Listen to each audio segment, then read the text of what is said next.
Hello everyone, today I'm going to show you how to set up a basic portfolio on kucoin. So just tap on my account officially logged in, and I will just tap on this more button in dashboard, and here is quick access.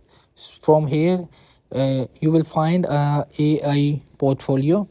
When you find, just tap on it, and after insight, here you will see the portfolio rebalancing trading strategy and the smart rebalance trading bot are you beneficial.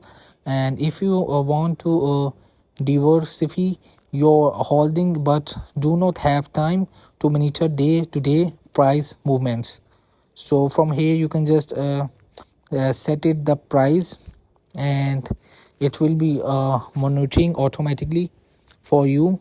So this is called AI portfolio that can make without you of operating.